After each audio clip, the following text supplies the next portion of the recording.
আমার কত কষ্ট জানো বন্ধুরা, আমার বাগান ভরা এত গোলাপ, এত গোলাপ, তাও আমার গোলাপ দেওয়ার একটা লোক নেই আজ।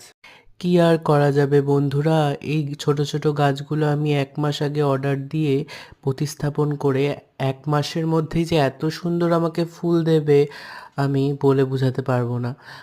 ফুলগুলো দেখে যতটা ভালো লাগছে মনটা ততটাই খারাপ হয়ে যাচ্ছে যে ভগবান আমার জীবনে কেন কাউকে পাঠালো না। খুব কষ্ট লাগছে আজ। এত বাগান ভরা গোলাপ, রোজ ডের দিন স্পেশালি, ভাবা যায় না এত গোলাপ ভরা, কিন্তু আমার গোলাপ দেওয়ার একটা লোক নেই। আচ্ছা, তোমরা কি কেউ আছো যে আমার বাগানের থেকে গোলাপ নিতে চাও? প্লিজ কমেন্টে জানাও। আমার খুব খারাপ লাগে আমি আমার গোলাপ গাছের গোলাপ কাউকে না দিতে পারলে। সব গোলাপের চাইতে এই গোলাপের রঙটা আমার বিশেষভাবে প্রিয়, কেন জানি না, কিন্তু এইটার ফুলগুলোই খুব দেরিতে আসে।